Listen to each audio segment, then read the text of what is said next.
nosso socorro bem presente.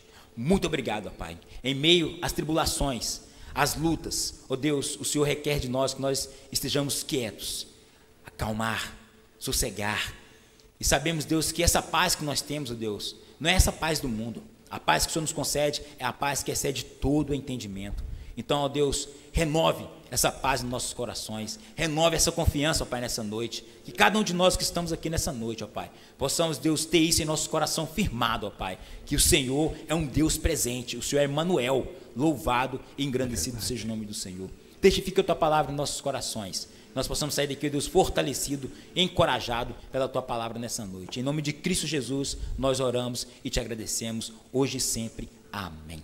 Amém. Amém. Queridos, vamos abrir a Sagrada Escritura em Lucas, livro de Lucas, capítulo 19.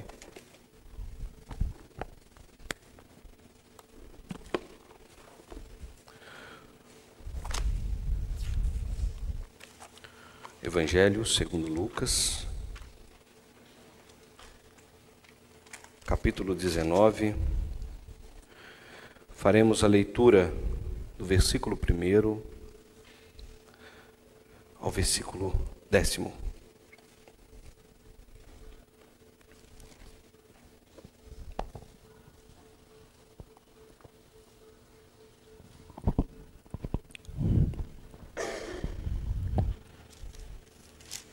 A palavra do Senhor, ela nos diz assim: entrando em Jericó, atravessava Jesus a cidade. E eis que um homem chamado Zaqueu, maioral dos publicanos e rico, procurava ver quem era Jesus, mas não podia, por causa da multidão, por ser ele de pequena estatura. Então, correndo adiante, subiu em um sicômoro a fim de vê-lo, porque por ali havia de passar. Quando Jesus chegou àquele lugar, olhando para cima, disse-lhe: Zaqueu, desce depressa, pois me convém ficar hoje em tua casa. Ele desceu a toda pressa e o recebeu com alegria. Todos os que viram isto murmuravam, dizendo que ele se hospedara com um homem pecador. Entre mentes, Zaqueu se levantou e disse ao Senhor: Senhor, resolvo dar aos pobres a metade dos meus bens, e se em alguma coisa tenho defraudado alguém, restituo 4 vezes mais. Então Jesus lhe disse: hoje houve salvação nesta casa, pois que também este é filho de Abraão, porque o Filho do Homem veio buscar e salvar o perdido. Irmãos, o que o amor ao dinheiro pode levar o homem? A que ponto o amor ao dinheiro pode levar o homem? Quando nós fazemos essa pergunta, nós abrimos um leque de reflexões na nossa mente e que nos cercam diariamente. Isso nós podemos fazer uma análise, se você for bem criterioso na sua reflexão. Os dias em que nós estivemos passando aqui de insegurança no nosso próprio bairro, nos faz refletir o que motivou todos esses conflitos aqui próximos de nós. O que foi? Será que é somente uma luta por espaço, status, poder? Acredito que não. Tudo que move boa parte das coisas, embora existam sim motivações como poder, status, acredito que o amor ao dinheiro, ele é aquilo que move muitos homens a fazer coisas que são impensáveis. Uma história de uma mãe americana, ela chamava Didi. Ela pega sua filha, bem pequena ainda, e ela consegue criar um status para sua filha de ser muito adoentada. Muito adoentada. E ela consegue passar essa informação para muitas pessoas. Mas não é que a filha estava adoentada. A questão que ela queria passar, ou o que ela almejava, é adquirir recursos com o status da filha adoentada. E ela fez isso para muitas pessoas e conseguia sobreviver com aquilo que ela conseguia de doações e de recursos que entravam para ajudar a filha. Mas, meus irmãos, um certo período da vida da filha, se não me falha a memória, chama Gabe, ela, junto com seu namorado, cansado da atitude da mãe, ela orquestra o próprio assassinato da mãe. E ela mata, fez de fato a sua mãe, junto com seu namorado, porque estava cansada de viver à sombra das mentiras da sua mãe, que vivia em função dos dinheiros que ela arrecadava com uma mentira. Queridos, se nós olharmos também para outros lugares, nós vamos conseguir ver muitos homens sendo motivados, guiados e viverem para o dinheiro. Na política do nosso país, sem fazer muito esforço, nós vamos perceber que existem muitos políticos que vivem por conta do dinheiro. Quantas pessoas na época de campanha eleitoral vocês já não viram candidatar ou se alinhar a algum partido político para receber verbas do governo e depois emitir notas frias para adquirir e juntar recursos para si próprio? Quantas pessoas você já não viu fazer isso? Quantos, meus irmãos, você já não ouviu falar que aceitou uma proposta ou uma extorsão de um dinheiro fácil, de um serviço que ela não precisava fazer nada, ela só precisava assinar um papel de projetos que entram e nos chegam à mesa e falam assim, não, você não precisa, é só você assinar aqui, só para angariar recursos. Alguns sociólogos e antropólogos, meus irmãos, e até mesmo filósofos, eles criaram várias especulações a respeito do nosso dia, dos nossos dias, da sociedade moderna, pós-moderna. Alguns vão afirmar que por conta da revolução sexual de Woodstock, que aconteceu nos Estados Unidos, o mundo viveria em torno do romance, da liberdade, sexo e paz e amor, sexo e drogas, somente isso. O homem iria se satisfazer, ou ele iria encontrar a completude do seu ser nisso. Friedrich Nietzsche, ele especulou a respeito dos nossos dias, falando que o homem ocidental, ele substituiria Deus pelo dinheiro. Pelo dinheiro. Se os irmãos lembram, o mundo ocidental ele foi basicamente colonizado pelo cristianismo. A América foi colonizada pelos cristãos. E, meus irmãos, o desenvolvimento econômico, através do sistema capitalista, motiva muitos homens a viverem em volta desse objetivo. Conseguir recursos, e esses recursos trazem, de certa forma, para eles, uma segurança, uma estabilidade. Ou também traz acesso a eles a muitas coisas. Se nós olharmos para a vida do povo americano hoje, e eles vivem de uma forma que para eles é básico, o que para eles é básico em suas casas e suas moradias, para nós é um luxo excessivo. Para nós aqui no Brasil hoje é um luxo excessivo. Pessoas em casas que têm banheiras e 2 pias de 2 cubas. Aqui no Brasil não é comum você ter um banheiro com 2 pias. Todo mundo usa um banheiro apenas, ou nas casas, ou em outras casas maiores, 2 banheiros no máximo.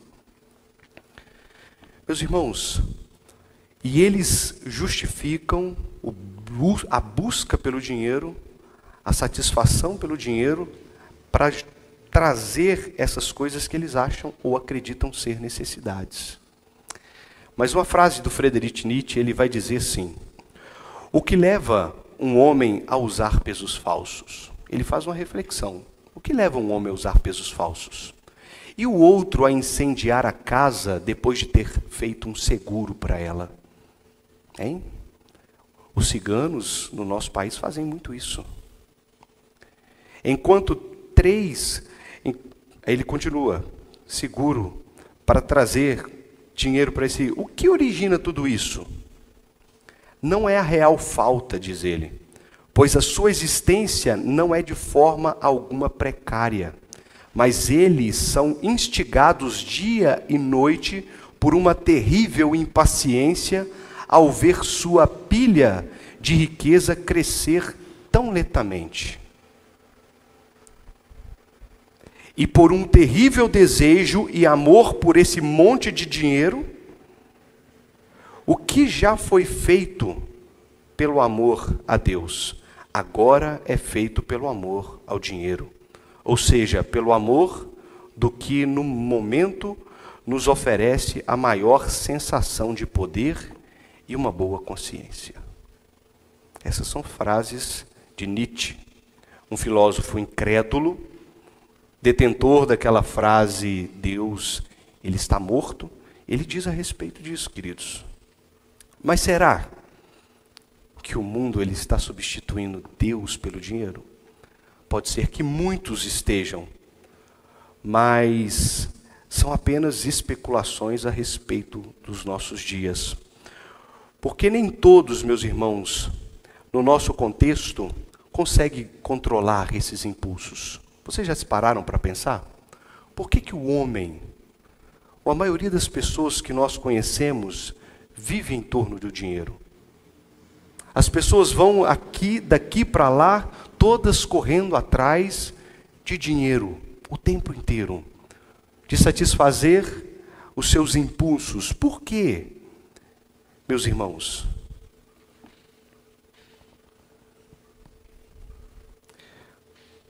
A ganância, meus queridos, e a avareza, ela é algo que é muito sorrateiro na nossa vida. Ela é muito sorrateiro. Por quê? Eu digo isso. E é muito difícil das pessoas identificarem em si próprias. Por quê? Nós vivemos em condições sociais, as nossas condições. Vê-se nas nossas condições do bairro. Classe de renda baixa alta. Classe de renda baixa alta. E nós temos condições de ter uma casa, nós temos alguns carros, outros motos, temos um trabalho, ganhamos uma quantidade de dinheiro que nos é suficiente para comer e pagar as contas no final do mês, e vivemos assim, sem muitos luxos, sem muitas coisas e muitas riquezas. Mas, dentro dessa nossa sociedade, meus queridos, nós temos necessidades. E para saciarmos essas necessidades, nós precisamos buscar recursos para fazê-lo. Então, o homem que está na nossa situação hoje, mas existem pessoas que estão abaixo dessa linha nossa e que vivem bem? Vocês acreditam que existem? Sim ou não? Sim.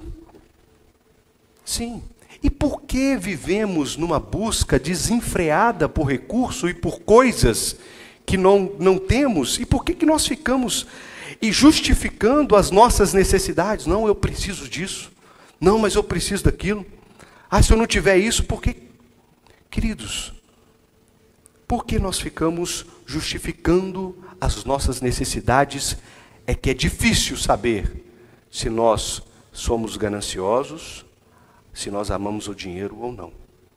Porque nós justificamos as nossas necessidades. E cada ciclo faz a mesma coisa. As pessoas que vivem na alta classe de Belo Horizonte, elas fazem a mesma coisa. Por quê? Elas se comparam com pessoas da mesma classe dela. Então ela acredita, mesmo tendo na sua garagem uma Ferrari, que ela precisa de ter um Rolls Royce, ou outro carro, elas justificam a sua necessidade. Então, veja, meus irmãos, a nossa condição e compare isso. Nós temos essa tendência a justificar. Por isso, o amor ao dinheiro é muito difícil de ser identificado.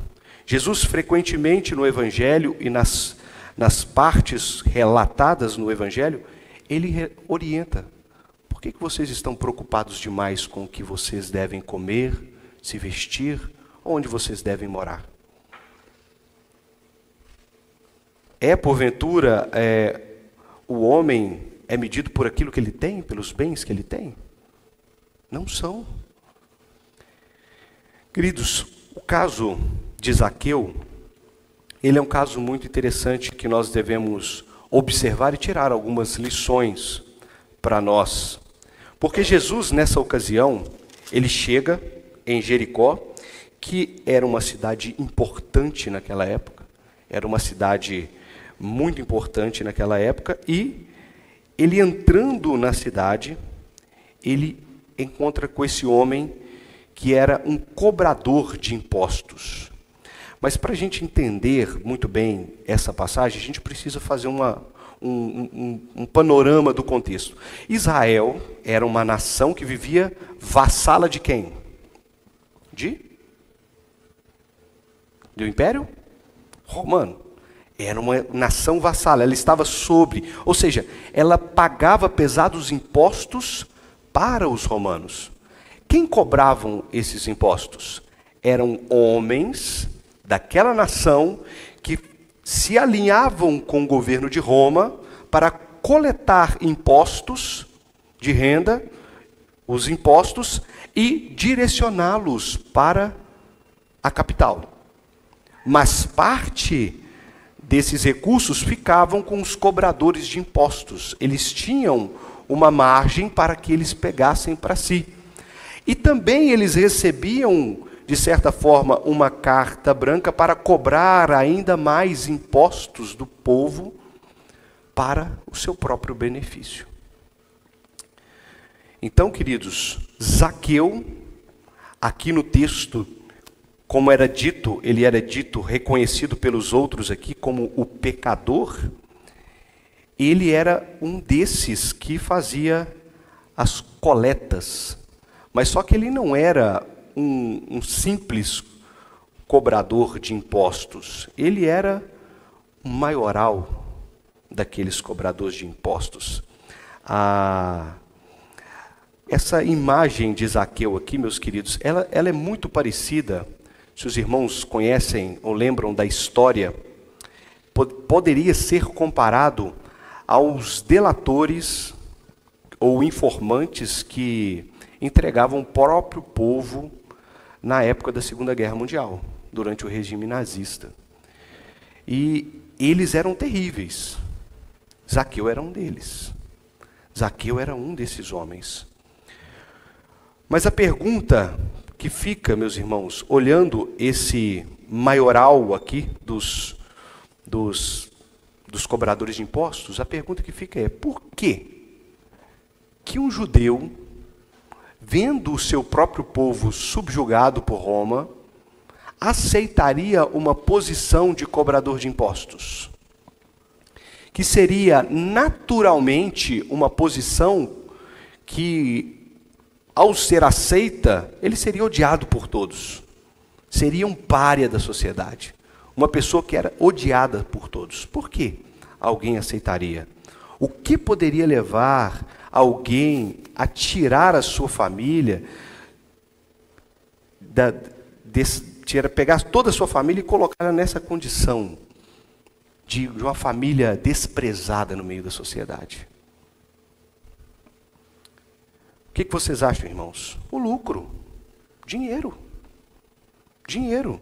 Porque esses funcionários do Império Romano, judeus, eles eram as pessoas mais ricas daquelas locais. Daquelas cidades, eram as pessoas que viviam nas condições, era a alta classe da sociedade, eram eles. Eram esses homens. Então, Zaqueu, ele se coloca nessa condição, certamente, para conseguir lucro. E ele sofre consequências desse lucro. Sofre muitas consequências.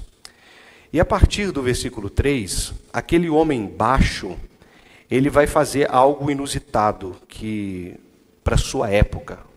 Ele sobe numa árvore, uma árvore alta para à beira do caminho conseguir ver Jesus passar. E obviamente, imagine um homem como Zaqueu, de estatura baixa, extremamente desprezado, encontraria espaço, meus irmãos, numa multidão? Imagine-se no meio de uma multidão e aquele homem baixo, conhecido por todos, porque na ocasião em que se era cobrado os impostos, esse homem ele não ia desacompanhado, ele ia acompanhado. É como se fosse um oficial de justiça. Ele vai, mas a polícia está atrás com ele, acompanhando ele. Então ele ia com os militares da guarda romana cobrar os impostos. Imagine aquele homem no meio da multidão. Se você visse ele, você daria espaço para ele? Não vou deixar ele passar, que ele é baixinho. Vai lá na frente para ver Jesus? Certamente que não. Ele não encontrou espaço naquela situação, então ele sobe numa árvore. E era uma situação um pouco, vamos dizer assim, vergonhosa para alguém de uma classe como Zaqueu, de uma alta classe, subir numa árvore para ver uma pessoa ou um mestre passar. Era vergonhoso para ele fazer aquilo diante daquela multidão. Mas Zaqueu, não levando isso em consideração, ele sobe naquela árvore. E isso nos ensina simplesmente que Zaqueu, ele já tinha algo sendo formado dentro de Zaqueu. Porque aquele desejo incontrolado de ver o mestre não poderia surgir assim, espontaneamente. Não era algo que nasceria espontaneamente dentro dele. Nós devemos considerar esse desejo dele como algo que já é uma ação da graça de Deus movendo dentro do coração de Zaqueu. Ainda que as evidências elas possam ser vistas a partir do versículo 8, nós já temos a tendência de imaginar que ali o Senhor já vinha fazendo algo dentro do coração de Zaqueu. Então,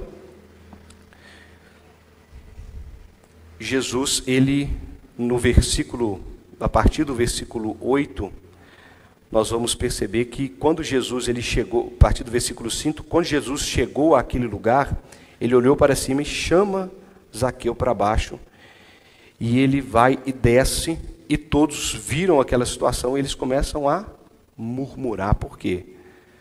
Ele era um pecador, ele era considerado um pecador. Alguns comentaristas vão dizer que naquela ocasião existiam muitos religiosos que estavam à beirada do caminho esperando Jesus passar, e estavam ali à espreita, olhando e vendo, obviamente, o que Jesus faria naquela ocasião para o acusar. E aqui eles começam a murmurar a respeito de que Jesus ele entra em contato com aquele homem, que era considerado um dos piores homens da sociedade. E aqui então, nessa ocasião, Zaqueu ele faz algumas promessas. O que ele promete aqui? Resolvo dar aos pobres a metade dos meus bens. A primeira coisa que ele dá, a metade dos meus bens, de todos os seus bens. Queridos, a lei mosaica, ela nos exige, ela nos orienta a dar 10% daquilo que nós tiramos de lucro. Zaqueu, ele pega de toda a sua riqueza e dá metade dos seus bens aos pobres, a todos os pobres.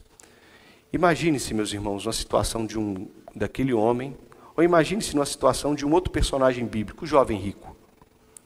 Se na ocasião ele fizesse as mesmas coisas, tivesse o mesmo coração que Zaqueu. Parece que existe um contraste entre o coração dele e o coração de Zaqueu.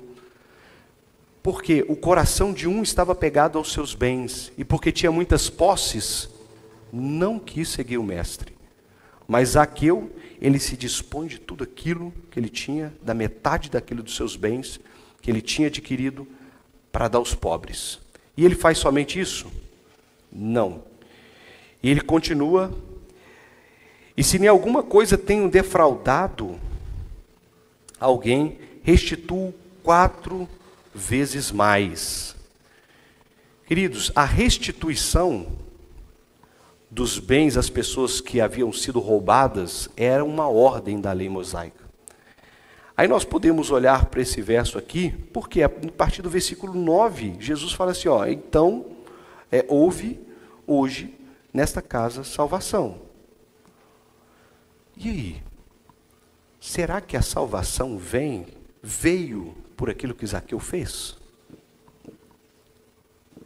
A salvação veio na casa de Zaqueu, ou entrou na casa de Zaqueu, por aquilo que ele deu?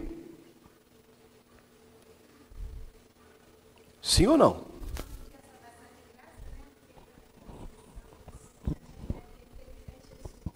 Exatamente. Porque ele teve fé em Jesus. No final do versículo 9 vai dizer, pois que também este é filho de Abraão. Abraão é quem nas Escrituras? A figura que é representado como o pai da fé.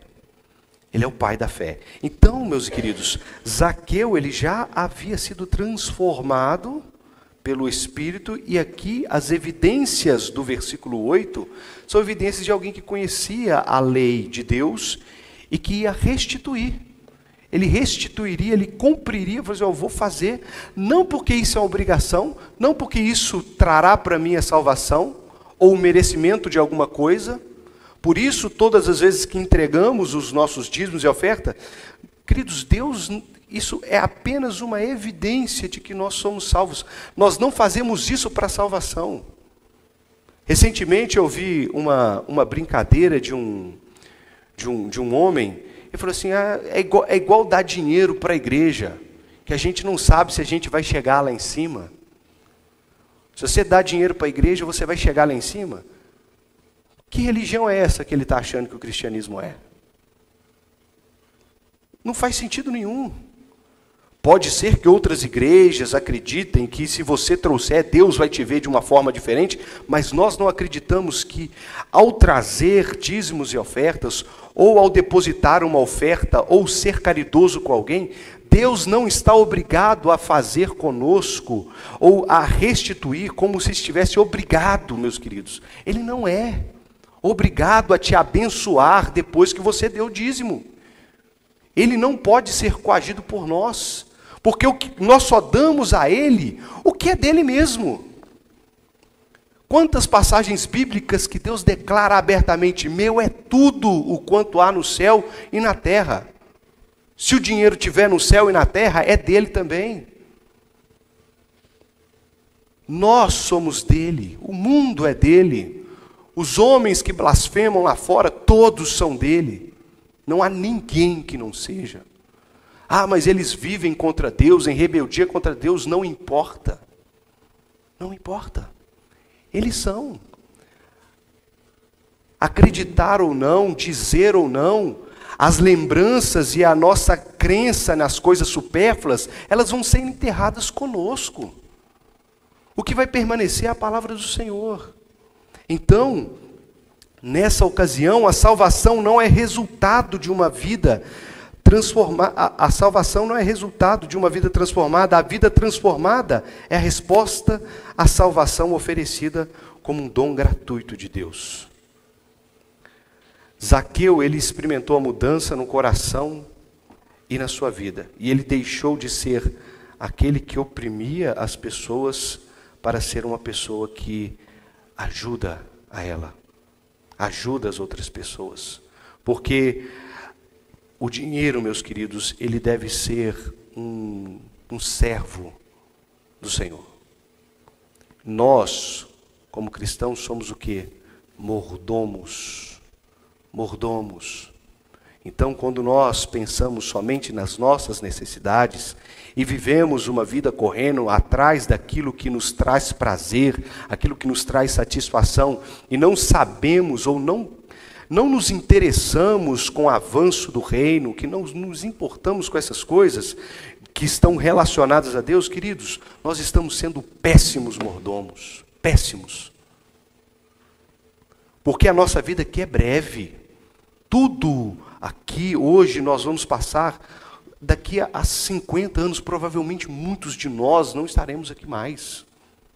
Muitos de nós não estaremos aqui mais. E nós devemos viver para o serviço a Deus.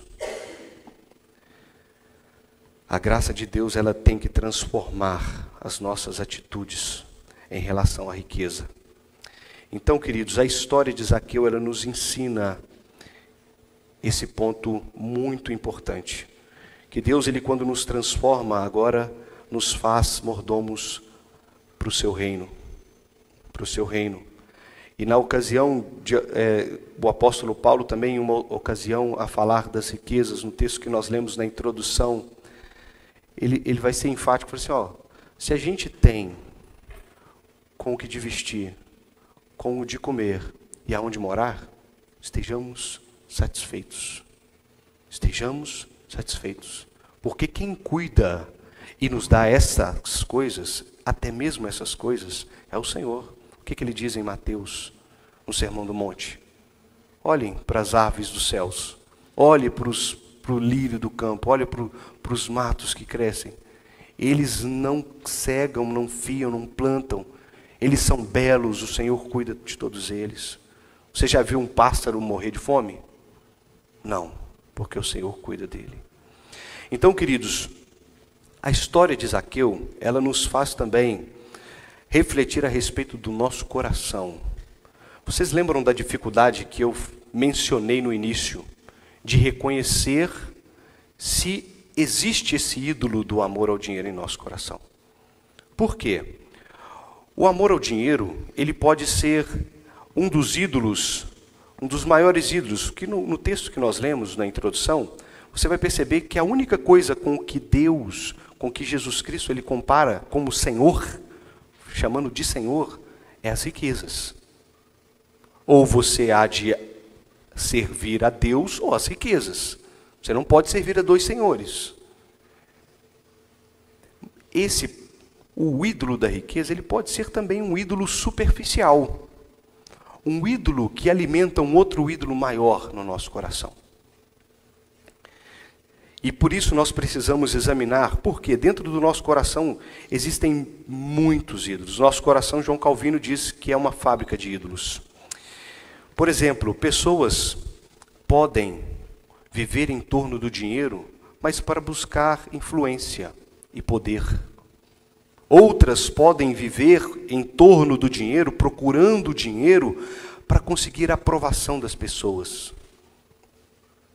Outros buscam conforto, né?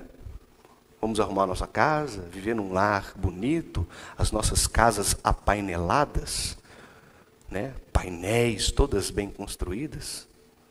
Outros desejam segurança e controle.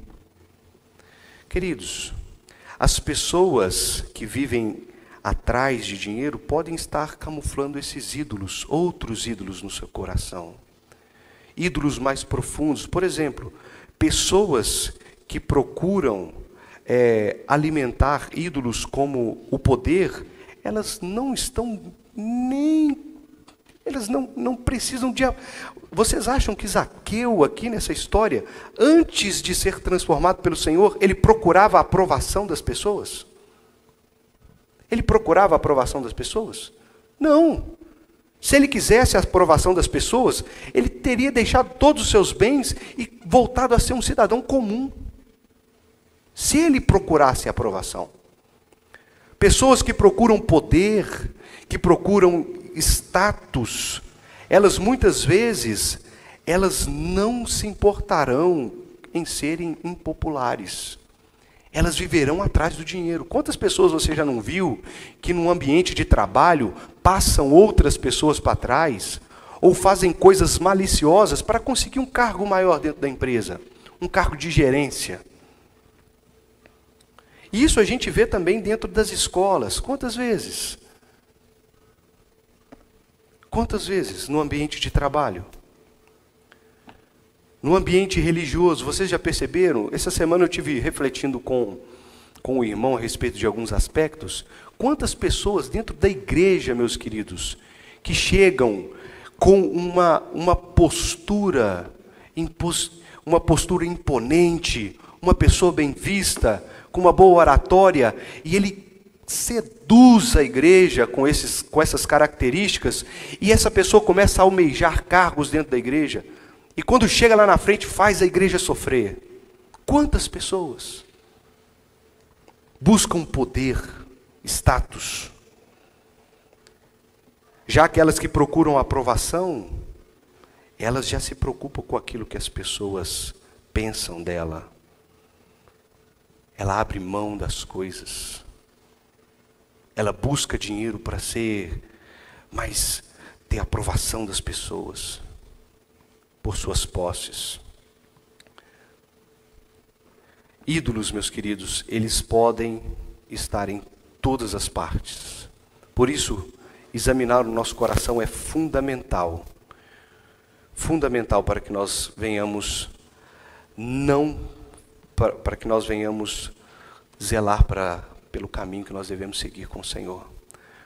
O dinheiro, ele pode não ser o seu problema, mas existem outros.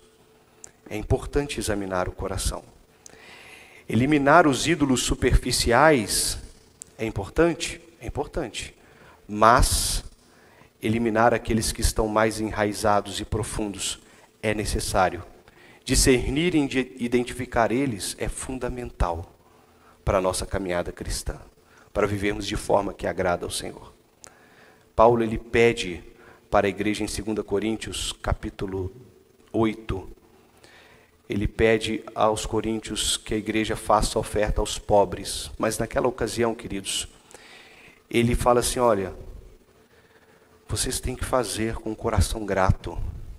É a mesma coisa quando nós aqui mencionamos a respeito dos bancos mobiliários da igreja. Queridos, ninguém será coagido aqui jamais a participar.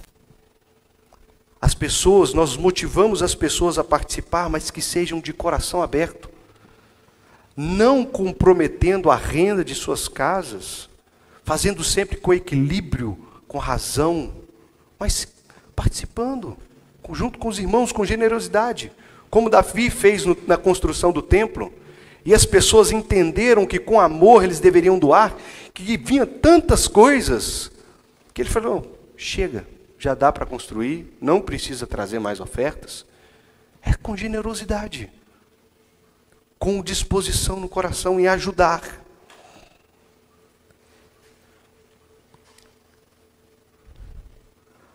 Essa é a intenção de Paulo, meus queridos. Essa é a intenção de Paulo. E para nós, meus irmãos, aqui algumas aplicações para nós encerrarmos, que nós já chegamos ao fim, passamos 5 minutos. Queridos, examine, é a última lição, examine profundamente o seu coração. Conheça aquilo que te move, as suas motivações. Não alimente ídolos no seu coração. Não alimente. Tire todos eles. Não os tolere.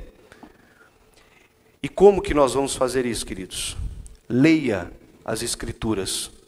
Porque o maior exemplo de generosidade foi dado pelo nosso Senhor Jesus Cristo.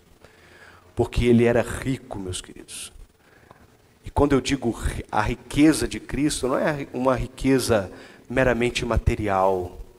Ele tinha toda a sua glória e majestade nos céus com a Trindade. Mas o que ele fez? Ele se esvaziou de toda a sua glória, habitou entre os homens. Aquele que é dono de todas essas coisas, ele veio e habitou no meio da sua criação. Ele se esvaziou da sua glória e veio e viveu de forma simples. Simples, entre os homens. E agora ele é o nosso representante. Nosso representante. Ele se entregou a si mesmo e pagou um preço que nenhum de nós seríamos capazes de pagar. A sua morte, meus queridos, tem um valor inestimável. A mensagem, a boa nova do Evangelho, que é a respeito dessa salvação em Cristo Jesus, é uma pérola de inestimável valor, que nós devemos, meus queridos, não colocá-la num cofre e enterrá-la, mas esse talento, esse dom, essa bem-aventurança, essa boa notícia deve ser levada aos homens, por nós,